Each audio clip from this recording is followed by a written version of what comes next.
watching MelMade. My name's Mel. I'm coming to you from the north of County Durham in the northeast of England, and I can be found on Instagram as MelMade at MellyArt13 and on Ravelry as MellyArt. So hello, I just want to say thank you. I've had a lovely response to the first video. I was very touched, so it was really lovely to have so many views and so many really nice comments. Thank you for that. So as you might already know, I am a garment knitter and I love knitting, and I am an experienced knitter and an experienced sewer. I do a little bit of sewing and lots of knitting. Okay, we'll start off with what I'm wearing. I'm wearing one of my finished objects from last week. It was being blocked last week, so I showed a picture. This is the Waterlily tee, Waterlily top by Meghan Fernandez. I don't know if you can see it properly there. I'll put another picture in. I'm really, really pleased with this. It was knitted in Rowan Baby Cashsoft DK.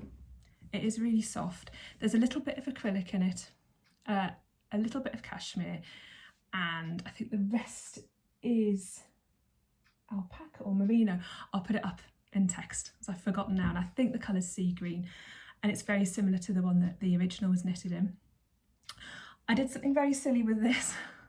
This podcast is going to be just a catalogue of all the silly things I do, but I did do something a little bit silly with this one. I forgot I was knitting the medium. I knitted the medium, cast on the medium at the bottom, you knit it up, and then you do the lovely lace. I forgot I was knitting medium, thought I was knitting small, split and started to do the back. I did it in the round, then I split for the back, and I only took the amount of stitches for the back as the small size, so I was left with a lot of stitches for the front, and I got quite a way in before I realised, and I was like, but I thought, well, you know what, for some people your back width measurement is different to your front width measurement, and I decided I was definitely one of those people. I am a little bit, probably not as much as warranted changing sizes, but I managed to keep the back, which does fit me anyway. I think it's been successful, and then with the front I decreased a few stitches to get down to the small size on the front and then knitted up, so it's turned out to be quite roomy on the bottom and nice and fitted on the top, because often if I knit a medium up here, it's just when I get to this bit, my upper chest, it's normally a bit too big. So I think I'm telling myself, it worked out well anyway. I do think it looks nice. What I really like about this pattern is this edging. It's quite clever the way it's shaped, and it curves up and round on your neck, and I rather like that. I think it fits really well, so it's a really good pattern. I would recommend it. It's by Meghan Fernandez, and all the descriptions and details will be in the show notes. I'm also wearing, I don't know if you can see, but I'm also wearing some trousers. These are trousers, oh dear, you can't see properly. I'll put a picture in. These trousers are ones that I made myself. I was really excited. It was not my first pair of trousers, but the first I've made in the last 20 years. And the first I felt like, wow, I've made a pair of trousers and it's worked. I'll just find the pattern, the Eve trouser pattern. There you go, by Merchant & Mills. I really, really enjoyed making these. I got a little bit too excited. Like when I knit, I get all relaxed and chilled. And my eldest came in and found me sewing after about 4 hours, and she was like, Mum, your hair's sticking up in the air. But I was like, I'm so excited because there's back pockets. And I think the first time I stitched that back pocket on, I was like, wow, I'm doing it. It really looks like an actual real made thing that's going to look nice when I wear it. They do fit well.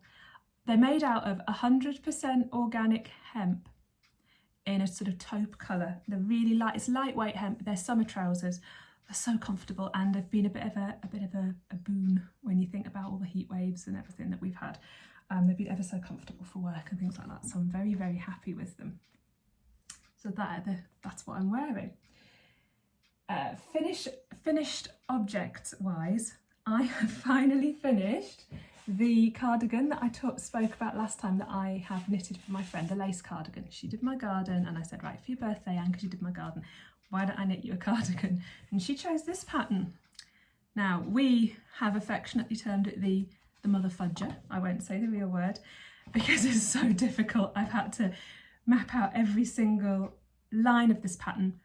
It isn't as difficult as I'm making out because the chart is everything. Once you've cracked the chart, you've cracked this pattern, and I wish I'd ignored the written instructions, just looked at the chart, because once I had it, it became easy, believe it or not.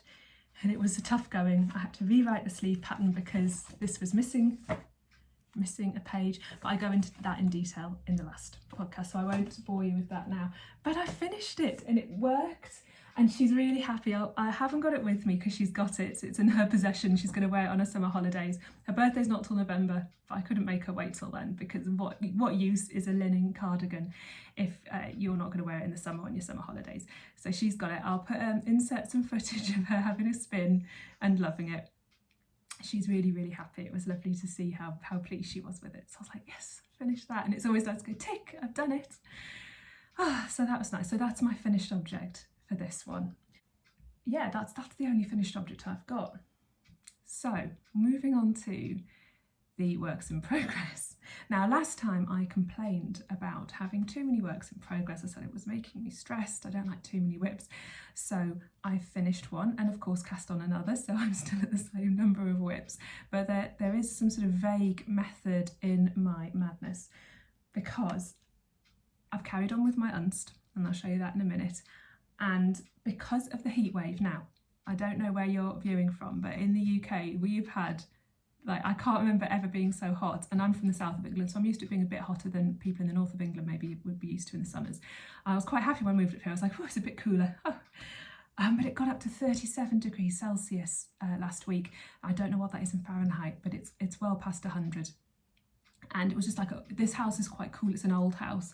It was still uncomfortably hot in here. When we went outside, it was just like a wall of heat hit you, and that's unheard of up here. We're high up. There's normally a breeze. Even when it's a really hot summer's day, it's cool inside, so it was a bit of an eye-opener. Anyway, for reasons that you'll see, I couldn't have one of my whips going on in the heat.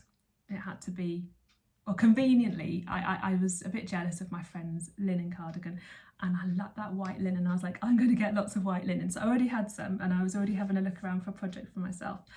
And I ended up settling on, it's a t-shirt design. I was looking for one with a v-neck. It was quite hard to find, actually. And I found a design called the Moonset Tee by Ozetta. And I thought, oh, that looks relaxing, and it'd be lovely white linen t-shirt, or of course, you know, and that would be really nice for me to knit on while it's this hot, knowing full well it would only be hot for a couple of days, but it was any excuse to cast one on. So I found it on Ravelry, but then I went to Lovecrafts to buy it because, for very complicated reasons, I don't have a PayPal account, and I don't see why I should have to have a PayPal account to buy things, but apparently sometimes you do. So, but if I go to Lovecrafts to buy my patterns, I can get away without a PayPal account, so sorry Ravelry. So I went onto Lovecrafts and I found it, and I was going to click on buy, and then I saw it's got one review, and I thought, oh, one review, and I read the review, and it was quite a grumpy review. It was like, this pattern knitting is meant to be relaxing, and this pattern was so hard, and I found it really difficult and stressful, and I thought, ooh, I love a relaxing pattern, but I like a challenge as well, and I thought, it doesn't look hard. And then I went on Ravelry and saw the beautiful test knitters doing all the projects. I don't think it's been out very long, this t-shirt pattern, and I thought, well, they're all doing it. It must be doable. So I didn't, well, you can't read it before you buy it anyway, so I just got it. I thought, I want to do it anyway. It's a lovely sort of elegant design. And I thought that the reviewer was being a bit grumpy, but then I started knitting it and I was like, oh yeah, this is actually quite hard. I'll show it to you. When I knit, everything is a project bag, anything, and I'm like, oh, this is obviously meant to be for like cosmetics or something. I was like, project bag. It doesn't have to be purpose built for a project bag, but I got this from Waterstones. This is where I've got to so far. Oh, it's a bit creased. So it's lovely and drapey. That's what linen does. I'm a bit of a linen fan, can you tell? But it isn't a straightforward construction. And when I looked at it, I was thinking, well, either you would knit in the round from bottom up and then you would split and just do a V-neck, or you would start and, I don't know how I thought that was going to work. But anyway, I thought it'll be easy because there's lots of stocking stitch. But what you do here, it's very clever. You start, right, so it's like this. This is the back, this is the front. I don't know if I'm showing it very well. You start at the top of the back and you work your way down like that, increasing as you go. Yeah.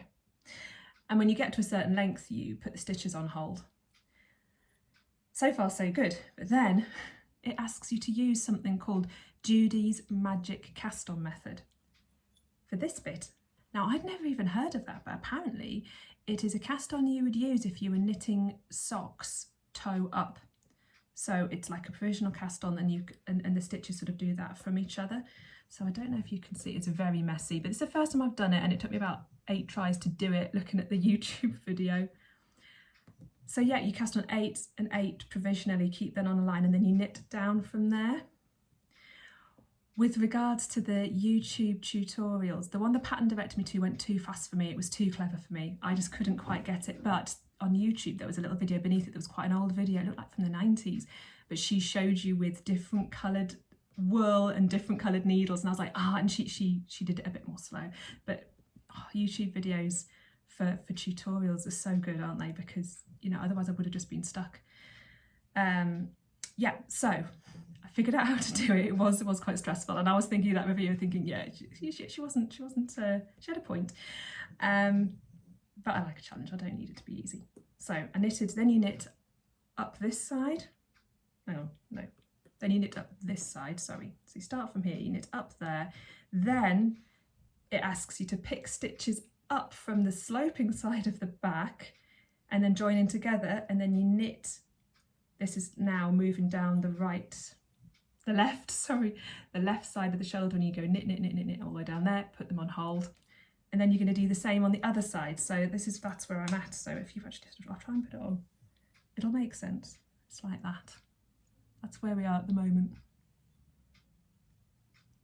Okay. Is it?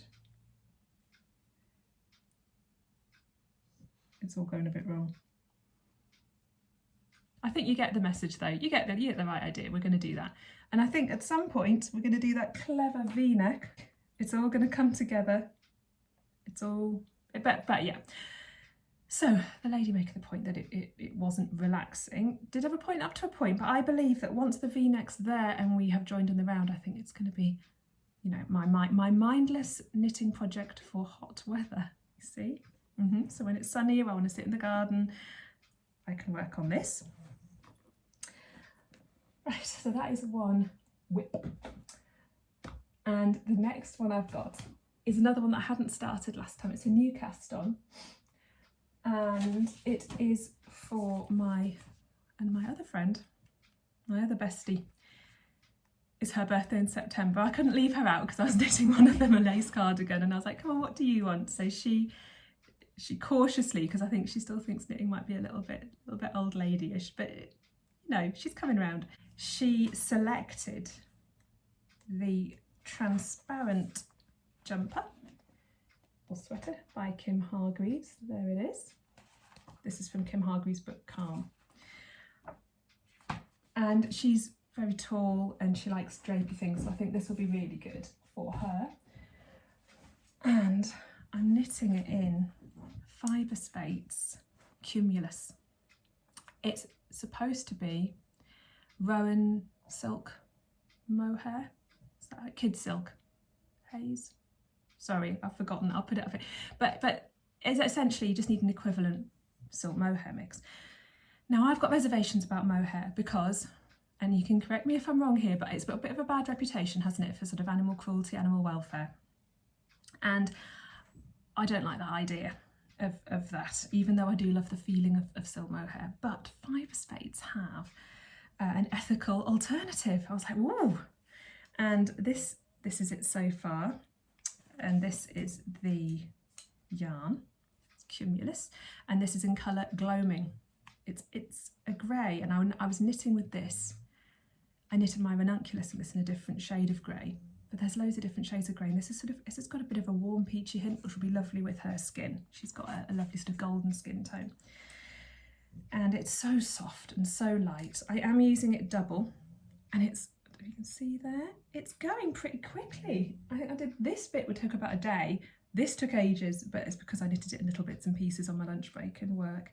There's some teeny tiny rows of garter stitch for a nice border, and then you use like a big needle and a small needle and you stocking stitch your way up, and it will be a bit transparent, but not actually as much as the picture suggests.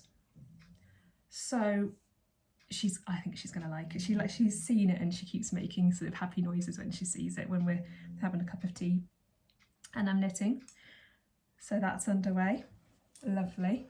I'm knitting size large just because she's tall and she doesn't want it to be tight. She wants it to be like really loose fitting. So I think that's the right size for her as well. But obviously I couldn't knit on this. This is cozy and gorgeous.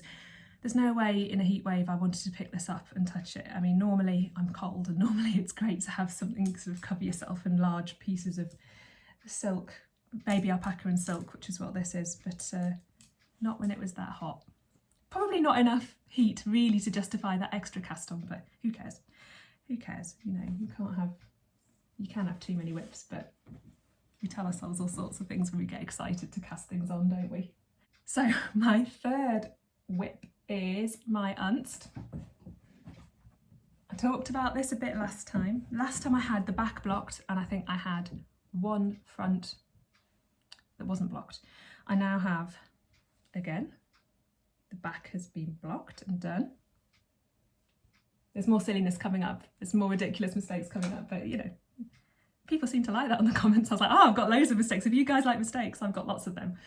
I have one front side blocked, yay, and the other front side blocked and done. So far, so good. Now, I have a sleeve. You might spot an issue with this sleeve. It's not finished yet. I've got to the top shaping. It's set in sleeves. So I have decreased here under the arm, going up towards doing the sleeve cap. You might notice something about this sleeve. It's very long. My arms aren't very long. I have little arms. Yeah, it's really, really long. It's far too long. So what happened was I got clever again, and it's always when we try and get clever that sometimes things go wrong. My row count isn't the same as Marie Wallin's given row count on the recommended gauge. My stitch count is fine, the number of stitches per 10 centimetres fine, but the number of rows per 10 centimetres not fine. And normally that doesn't matter because you would just knit to length. When you're knitting in pieces, you would knit to a length and then do things, so that's fine. But it does matter with a farewell pattern because what you want is everything, if you're knitting from the bottom, all the pattern needs to match up across here or it'll look terrible. Well, I think it will look terrible. And I thought, well, I've got to make sure that matches. I thought, oh, clever head on, Mel. So I worked out, right, I need to, here's, you know, one of the fronts. I need to make sure I am ending at that row for the underarm shaping for the sleeves. So I measured how long this was and then worked out what row of the pattern I ought to start my sleeves on. And I did that and I thought, oh, I'm so clever. I'm so proud of myself. And I did it, and then it wasn't until I got to about here I was like, this is getting very long and I'm nowhere near where I need to be for this decrease. And I looked again, and what I've done is cleverly worked out which row of the pattern, completely ignoring the fact that we have probably a couple of inches of ribbing here.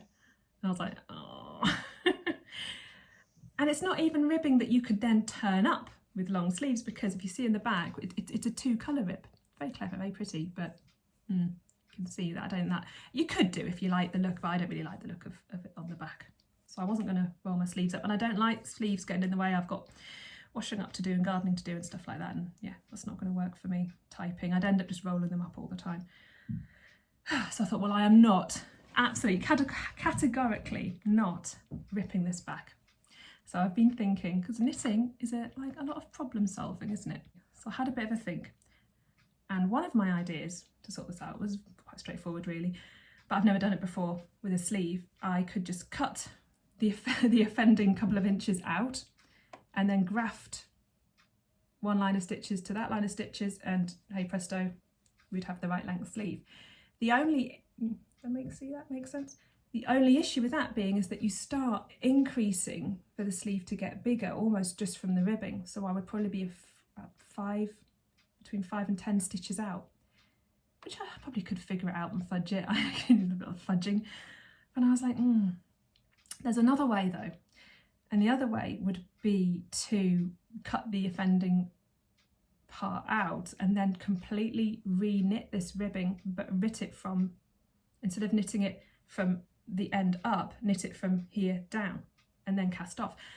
And that might fix the issue I've got with some of this ribbing. blocking does seem to sort of largely sort it out, but it curls a little bit, and I'm not sure. It's probably the way I cast on. I do a very basic sort of knit and then put it on the stitch cast on. I don't know what that cast on's called, but it's not always, it can be a little bit loose if you're not careful. But that would solve that problem, and then I'd have wider ribbing, which I actually want, because Marie Wallin patterns for me tend to be very tight around the wrists and hands. I don't know, because I don't think I've got very big wrists and hands, but I don't know what it is, but actually that would solve that as well. So I'm thinking, I'm veering towards that one. If anyone's got any ideas, please comment below, because that would be really helpful. But if I did that, you see, then I could do the other sleeve. I could do a provisional cast on from the point at which I now know to start the pattern, knit it up, and then do exactly the same, so they would match as well. So I think that could be an idea. But my plan is, I was really like slow on the sleeve, thinking, oh, it's wrong, but I was thinking, no, I've already done the wrong part, now I'm doing it right. So I'm going to power through, finish the sleeve, block it, and then I'm going to stitch everything together, and then I can try it on, and then I can be sure I'm getting exactly the right length out of this, and it'll be totally, you know, and then I can see that it works before moving on to the other sleeve. That is the plan. So it's never straightforward, is it? But that's part of the fun. Somebody asked me on the comments below last time how I weave in my ends, and because I didn't see any ends well spotted, there were no ends. I really hate weaving in ends at the end. It goes on forever, and I actually like sewing. I don't mind sewing, but it's like itty bitty forever, isn't it? So I do, my little idol is Andrea from Fruity Knitting. She weaves them in as she goes, and I saw her tutorial on that, and that's what I do. Her tutorial on that is really, really good. You won't find a better one. But I don't do what she does because I haven't committed to knitting with two hands. I can do it, I've practiced it, I've done it. But I seem to be, especially when I'm just doing short rows, I seem to just prefer to just pick and drop and pick and drop, and I don't seem to get that tangled. And if you're knitting two hands, weaving the ends in is a really, you know, it flows and it's really natural, and I totally recommend that way of doing it. But the way I'm sometimes doing it is I don't always remember, especially when I'm shaping a row, doing something under a row, I don't always remember to weave the colour in before the start of the row. So what I'm doing a lot of the time, and it doesn't seem to matter, I thought it would, but it doesn't matter, is sometimes you get to the end of the row and you drop your two colours and think, oh, I need to start two new colours. I'll snip them, get two new colours, just start knitting, and then when I've got four ends, I'll weave the ends in as I go. I'll just put them in the right place so that they're just being caught, and it works fine. And I'll show you one of the bits that's blocked. It's a very slight extra thickness around here, but nothing that anyone would notice. And hang on, I'll show you the back. It's fine, yeah, and it's stress-free at the end. And yeah, just snip off any little bits that I see after I've woven them in. This is such grippy wool. It's knitted in Jamiesons Shetland Spindrift. It's meant that's the call for yarn. It is very rustic. It's very scratchy at the moment. It does soften when this has been blocked. It softens with wear. It softens with blocking. It blooms with blocking. It's a beautiful, beautiful yarn, but it grips. So actually, it's not like weaving in the end of something that's silk or even linen. Oh, that's a bit of a nightmare. This just wants to stick to itself. So once you've caught it like for 3 stitches, I think it's fine. Maybe 4. And I have used all of the required colours. I'm not going to list them. There's something like 12 colours, I think. The only colour I switched out was there was a yellow ochre. Is it ochre? But I swapped it. Sometimes I can't say. I can see words in front of me that are written down and I say them wrong, so I'm just trying to say that in my head. But I swapped the yellow anyway out for a slightly brighter shade. This is mustard or mustard seed. And I don't mind a little pop of colour. It's only a couple of shades lighter than the recommended one. I would normally, and I know lots of people successfully experiment with colours in Fair Isle, and I will experiment more one day. But what drew me to this, and what draws me to a lot of the Fair Isle patterns I knit, is the fact that the colours are so beautiful together. And Marie Wallin, she's an artist, isn't she? And she puts her colours together so well. And, you know, why would I change it when that's what's drawn me to it? Having said that, there was one lady on Ravelry that did a sort of, I think it was a dark brown edging, and that looked really, really stunning. But no, I thought I'm going to stick to the recommended colours with just that little mustard popping out, which I think works really well. So yeah, that's from Marie Wallin's Shetland book, the Unst cardigan. And I think I might even have that finished by next time, you know, if I keep going, and I can tell you more about the mad alterations I'm making. But fingers crossed it works. And obviously if you've got any pointers or tips on that, if you've done that before, just put in the comments and let me know, because I've never tried to amend a sleeve that's already knitted before. Where I've been getting my yarn from, see, I would never have previously, before about 2 years ago, I would never have dared to knit in wool because I thought my skin was too sensitive. And I have got sensitive skin. I'm not allergic to wool. I probably would have said, oh, I'm allergic to wool. I'm not allergic to wool. I don't get a rash or anything. It's just, I don't like itchiness here. And but I was watching, I had COVID about 2 years ago and I was very, very poorly. And I started watching Fruity Knitting. I discovered it and I was obviously, you know, it's just lying on the sofa watching. And, you know, Andrea was discussing all this fantastic different wools you could try. And I thought, oh, I want to try them, but everything's just going to be too itchy for me. And with it being COVID, everything was locked down. You couldn't go to a wool shop and feel things like I wanted to. Well, I mean, I could go, I've got a Hobbycraft a few miles away, but I mean, they haven't got a massive range and it was closed anyway. So I started thinking about whether I should try different wools, but I was really nervous about ordering and spending quite a lot of money and then discovering that I can't wear it, it's too itchy. So I went online and I was also looking at some animal welfare thinking, oh, I don't want to have anything that's been cruel to the sheep. I mean, we don't really have issues like that in the UK, I have to say. I don't think, because a lot of the flocks in the UK are quite small. I can't say another word I can't pronounce, mulesing, which is quite a cruel practice, where the sheep's skin's actually removed from the body, part of the bodies as well, to stop fly strike. That doesn't happen in the UK. It's not sort of an issue here. So I sort of knew that was probably okay, but a lot of things I was looking at online didn't really mention animal welfare, and maybe it's just a thing that's taken for granted. I mean, you know, people bringing up animals love their animals, and you know, they're not. It's not profitable if you don't take care of them, so they have lovely wool. But I was a little bit like nervous and a bit tentative. So in the end, I found an online shop called the Tangled Yarn. It's a UK-based small shop. And it's run by a lady called Rachel, and I emailed her and said, I want wool that isn't scratchy and I want to know that all the animals are happy.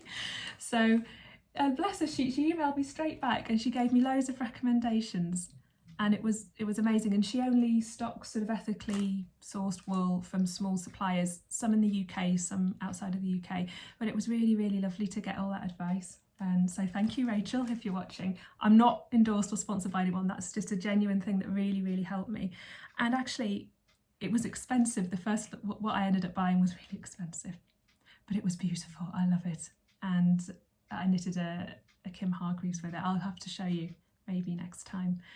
And yeah, it was lovely to have that advice and somebody there going, this is very soft, you'll like this. This is a bit less soft, but some people can tolerate it, and getting that advice was really good. So thank you, Rachel.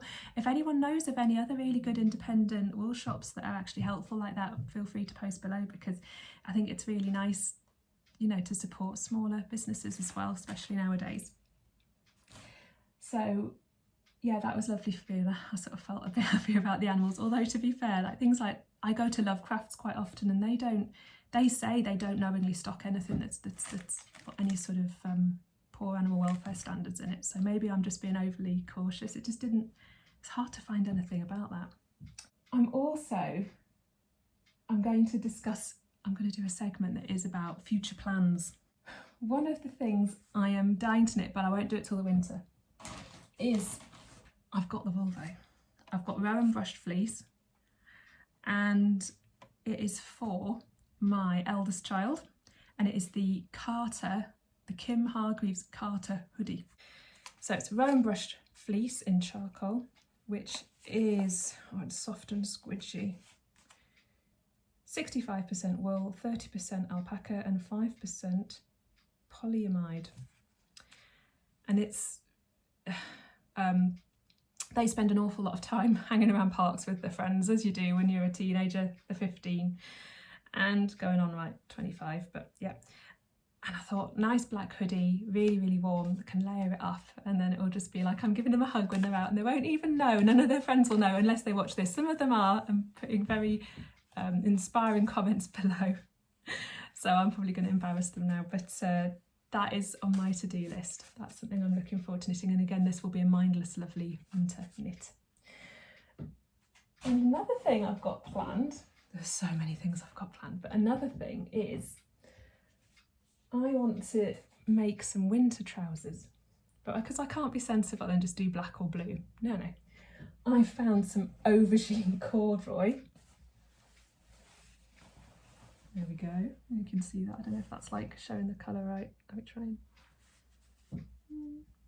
maybe you're getting a good sense of the colour. It's a bit darker than maybe it looks there. And I'm thinking, well, I'm still looking for trouser patterns. I like high-waisted trousers. I don't like them too skinny. So I'm thinking of the Persephone trousers. I've seen them on Instagram. I've had them recommended to me by an arty friend. So I'm thinking of making them, but I'm going to find the pattern, print the pattern. Yeah, and that's like, I'm a bit scared of sewing, so I sort of save it up and go, oh, but I will get going. I've washed this, I've dried it, I've got it. So that is something else on the pipeline, and it will go with a lot of my knits. So yay! So that is another future plan. The last future plan is I've received a challenge. I have a little nephew called Henry. He's 8, he's very sweet. And I've been, as mad aunties do, going, Henry, I'd love to knit you a jumper. And last year he was like, Auntie Mel, I'd like a penguin jumper. And I was like, oh, brilliant, we found the pattern. But then I didn't get myself together to knit it until January. And then my sister's got quite a warm house. It's very well insulated. And you know, he's not like a cold child. And she was just like, you know, he's probably not going to get loads of use out of a jumper from here. And then I thought, oh yeah, well, he'll wear it for like 3 months or something if I'm lucky, and then he'll grow out of it for next year. So I said, well, save it, Henry, and I'm going to knit you a jumper, but I'll do it in the autumn. Well, actually, I told my sister this, but should have told him. I'm going to knit it in the autumn, ready for next winter 2022, Christmas 2022. So I double checked with him because I thought penguin, I had the pattern and everything, but I was like, Henry, are you sure you still want a penguin jumper? And this is the response that I got. I'm going to pop that in here. Hello, I would, please may I have a Christmas panda for you to knit. And then, yeah. Bye.